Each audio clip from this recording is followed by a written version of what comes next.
Hey, welcome to Watson's Wagons, and today we're not doing anything on a vehicle, but we're doing something on the Kenmore Elite wash machine. It leaks. And how did we discover this? We were on vacation for, I don't know, like a week, and came home and half of the tub was full of water. Let me turn the camera around and show you what's going on. We bought this setup back in 2017 in November. It is now, where are we at? We're in April 2025. And got a little wear and tear on it, you know. It's been well used, been a great machine, but it started to leak.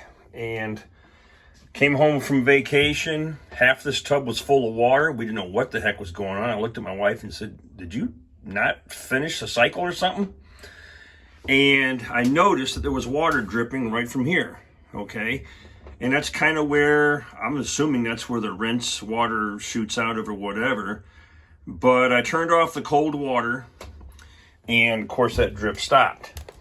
All right, now here I have both of my valves shut off. I apologize for the funk right here. I need to clean that up. I'm not a dirtbag, I promise. But what I've discovered searching around is that more than likely this particular valve body is plugged or failed, okay? And you have your cold water inlet, which I believe is this one here. And somehow these valves in here aren't shutting all the way, or maybe they have sediment in them or whatever, and is allowing fluid to bypass this valve and continue to drip inside your machine. So what I'm going to do is show you how I change out this valve body. Now the part number for this is right here. And I don't need to read that out loud. You can just look at it. But you can see the manufacturing date is, what is that, May 15th, 24, so it's not that old. And the model number, serial number of the machine is right here. Model number. All right, so do your research when you look up these parts. Let's turn this thing around and start taking some parts apart.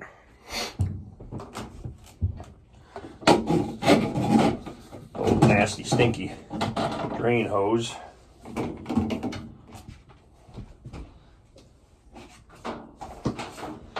This power cable up and out of the way. Make sure you unplug the unit. Obviously unplug your unit. Shut off the water valves. And here's where they enter the back, hot and cold. So I'm going to go ahead and disconnect those lines. So I got the lines removed. There was nothing that came out of here.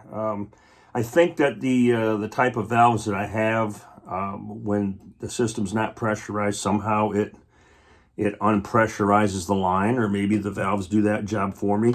I'm not sure. But I've got, let's see here, I've got 5 screws to remove. Let's go ahead and pull those off.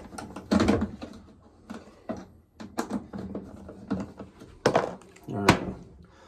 Let's lift this dude out of the way. And there she is. There is 1, 2, 3. It looks like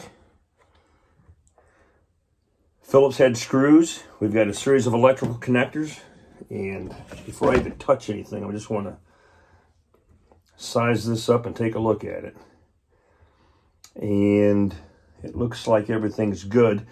These brackets are different. This is a later model version, okay? And it looks to be a little bit more robust. But interestingly enough, the plug-ins are on the top side. And I almost wonder if there's going to be clearance up here. So, all right. Let's move the camera. Well, hopefully this camera angle is okay for you. And so I guess what I'm going to do, because this whole section here, okay, comes off. It just fits in these little pegs and rolls forward. You want to get that out of the way. And then I'm just going to pull these plugs. All right, and we're separated. Keep them in order. Now it looks like we only have 2 clamps to loosen up, But I'm going to go ahead and get these Phillips screws off first.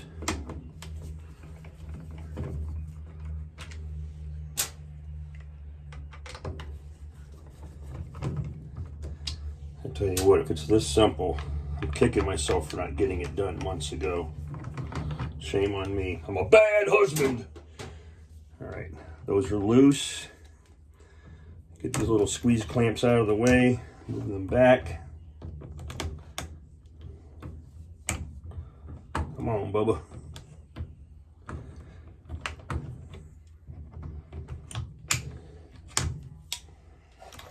And I'm just wondering, yep. I don't have a flat tip with me, but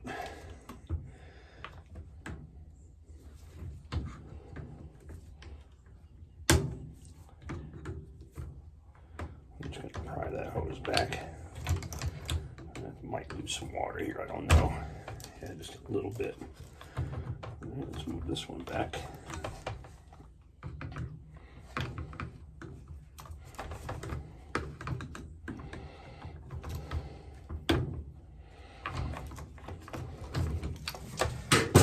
Okay, everything's loose. I'm just going to wiggle this from the socket. Unbelievable. Unreal how easy that was. All right, I'm going to take the new one.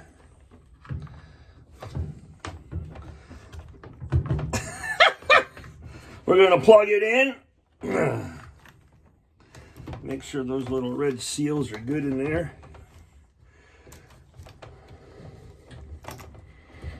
Get our hoses back in place.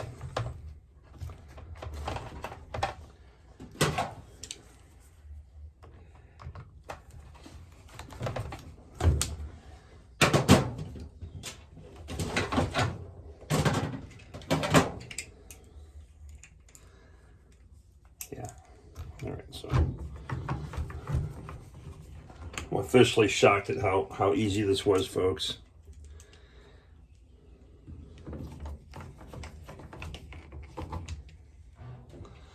Notice the blue dot, cold water, okay? Blue goes to blue on this one. And don't lose that freaking screw. Come on, Watson.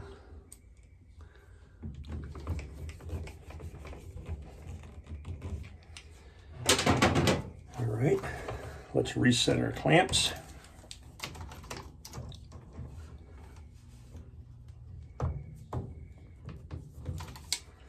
We don't want any leakage.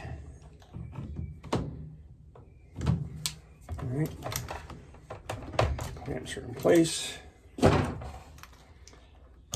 plug all of our plugs up.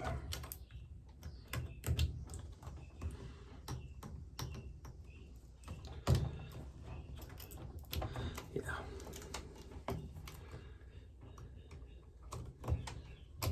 Now, like I said, my only concern is this, hitting this because of the height difference. So let's see what happens here. That was a quick and easy swap. It's right there. So I'm going to tuck these wires underneath. And it looks like there is a little recess right here to accommodate for that plug, thank goodness. All right, it's in. Everything's set. Let's put this cover back on.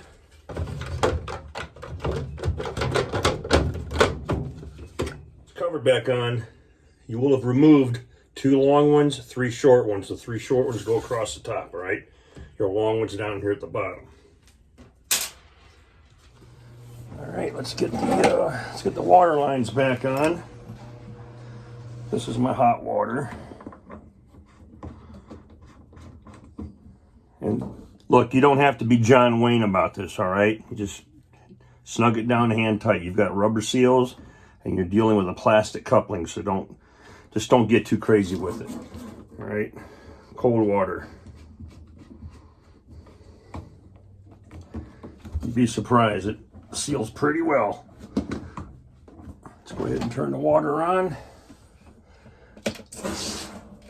Okay, you heard it pressurize. I don't see any immediate leaks right here. Let's slide this dude back.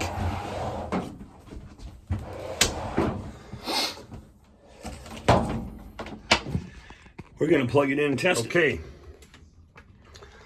This is where the initial leak was. The moment that I turned on, now this has got to be something different here. That's from moving it around. But from the moment that I turned the cold water on, that started dripping at a pretty high rate. Drip, drip, drip, drip, drip, like that, okay? And we don't have that problem. So let's crank this dude up. And got some trash in here. In fact, let me throw a load of towels in.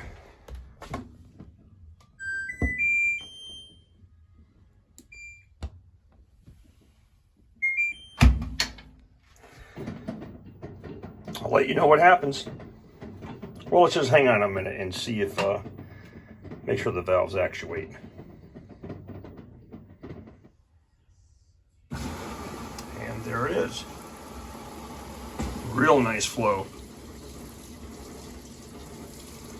So, humma, humma, humma. While the machine is doing its thing, I want to show you, you have these like pre-screens that go in here, these little filter screens. That one's still down in there, but these little baskets come out and just kind of give you an idea of the sediment that's in your water line.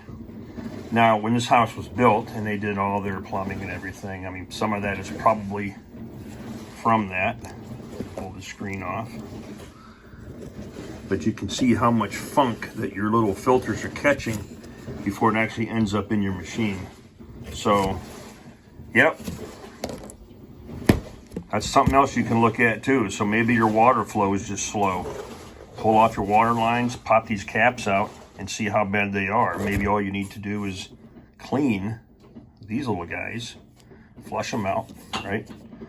And then put them back in. The screen goes in first, bubble side up, and then obviously you just slide this dude right on down on top of it and you're good to go. All right? I swear if this valve was any easier, I could have done it in my sleep. 3 feet of snow in both directions, right? Barefooted. Yeah, you can do this, all right? Don't be shy. If your machine's leaking cold water and you don't know why, more than likely it's this valve body, okay?